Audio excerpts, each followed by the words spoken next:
I, 28F, have been dealing with a difficult situation involving my half-brother Thomas, 32M, and I'm not sure if I'm in the wrong here. Some background: my dad, 60M, and Thomas's mom, 58F, had Thomas when they were young and unmarried. They were high school sweethearts who thought they were ready for a family, but reality hit them hard. They struggled to make ends meet and their relationship suffered.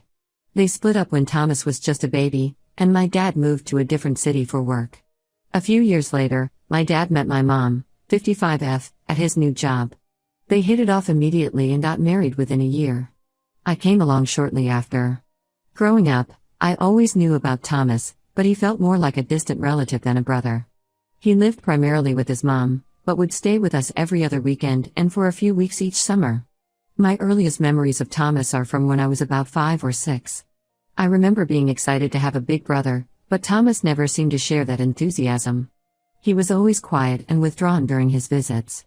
As we got older, I started to understand why. Thomas clearly resented my dad for not being around full-time and seemed jealous of my closer relationship with our father. I vividly remember one summer when I was 10 and Thomas was 14. We were having a family barbecue, and I was showing Dad a school project I was proud of.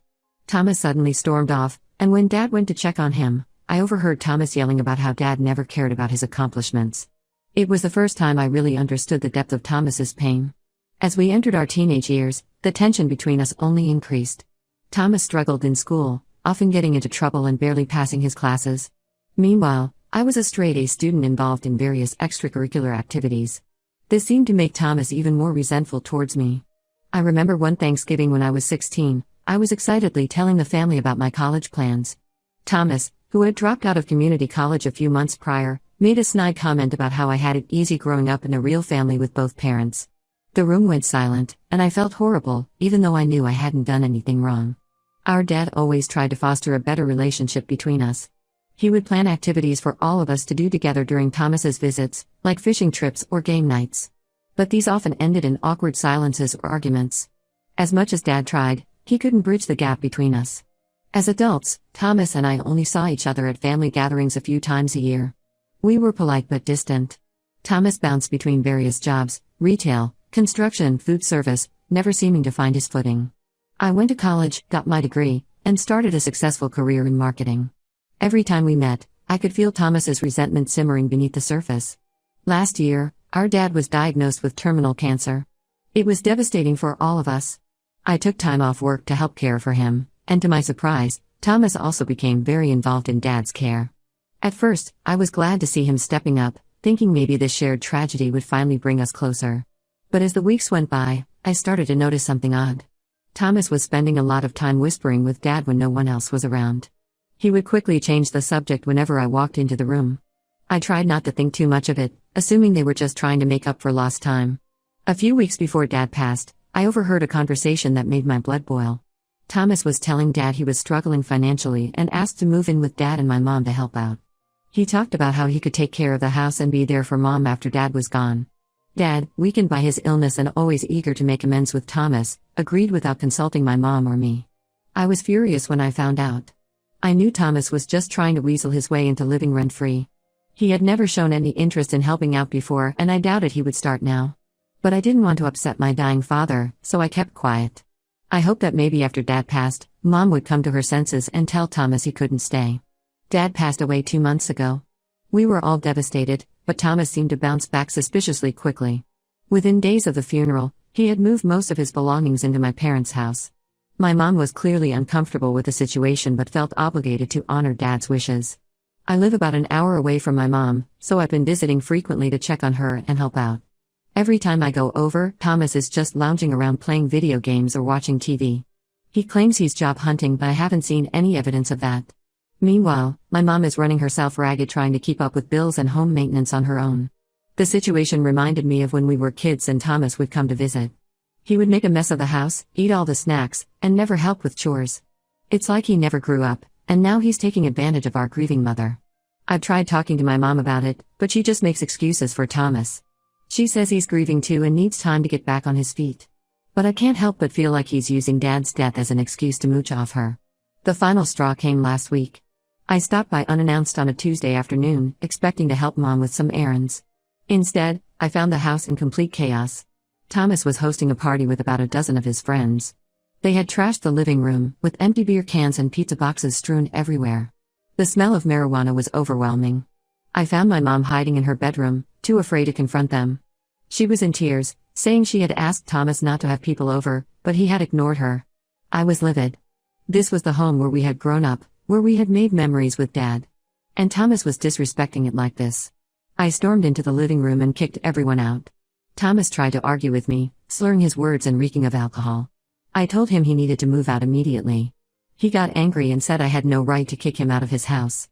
He claimed Dad had promised him he could live there as long as he wanted. I don't believe that for a second. After everyone left, I called a family meeting with my mom and Thomas. I laid out all the reasons why Thomas needed to leave. He's not contributing financially, he's taking advantage of my grieving mother, and he's disrespecting our father's memory with his behavior. My mom tearfully admitted she wants Thomas to leave but is afraid of going against Dad's supposed wishes. Thomas exploded in rage. He called me a selfish bitch and said I was trying to rob him of his inheritance. He brought up all sorts of childhood grievances, saying I always got everything while he got nothing. He stormed out and has been ignoring my calls and texts. I'm at my wit's end. I want to protect my mom and preserve my dad's legacy, but I don't want to betray his final wishes if he really did promise Thomas could stay. Am I the asshole for insisting Thomas move out? Should I back off and let my mom handle this? I'm totally lost on what to do next. Update 1, it's been about a month since my last post and unfortunately things have only gotten worse. I really appreciate all the advice and support from everyone who commented. After the blow-up with Thomas, I decided to take a step back and let my mom handle the situation for a while. I was hoping she would find the courage to stand up to Thomas on her own. Big mistake. I got a frantic call from my mom last week. Apparently, Thomas had convinced her to add him to her bank accounts just in case something happens. He claimed it was for her protection, but I knew he was up to no good. This reminded me of a similar incident from when we were teenagers. Thomas had convinced Dad to co-sign on a car loan for him, promising he would make all the payments. 6 months later, the car was repossessed because Thomas hadn't made a single payment. Dad ended up having to pay off the loan to save his credit score. I should have remembered this and been more vigilant. When I went over to investigate, I discovered Thomas had drained several $1,000s from my mom's accounts.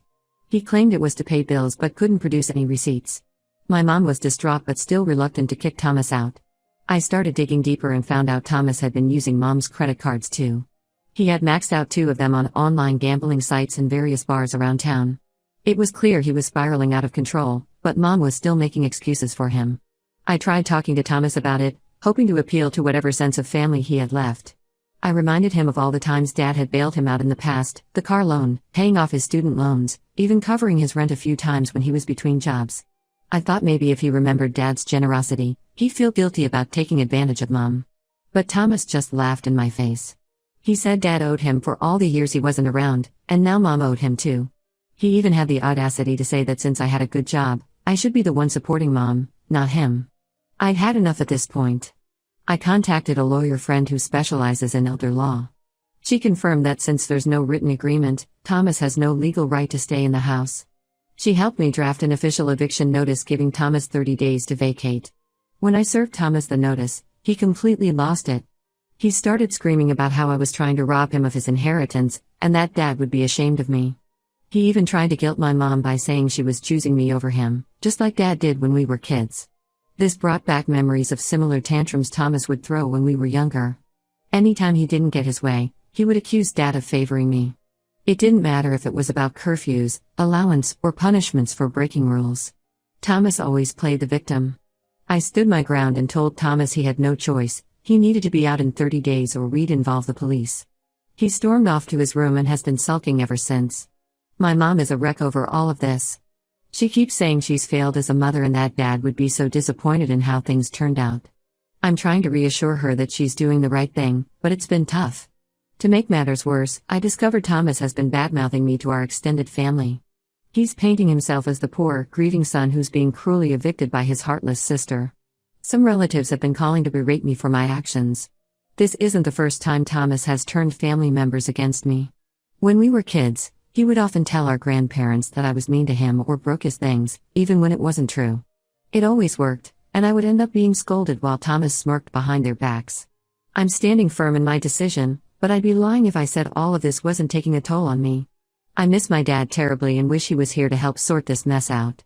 But I know I'm doing what needs to be done to protect my mom and honor my dad's memory properly. The next 30 days are going to be tense as we wait for Thomas to move out. I'm staying with my mom as much as possible to keep an eye on things. I just hope Thomas leaves quietly without causing any more drama. Update 2. It's been 2 months since my last update, and I'm relieved to say that Thomas is finally out of my mom's house. But the aftermath has been messy, to say the least. Thomas waited until the very last day of the 30-day notice to move out. He left the place in shambles, dirty dishes everywhere, holes in the walls, and even some broken furniture. It was clear he trashed the place out of spite. As we were cleaning up, we found evidence that Thomas's issues run deeper than we thought. Hidden in his room were numerous empty liquor bottles and what looked like drug paraphernalia.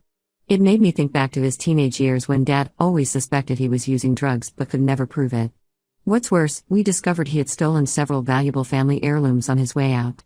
My dad's watch collection, some of my late grandmother's jewelry, and even the urn containing my dad's ashes were all missing.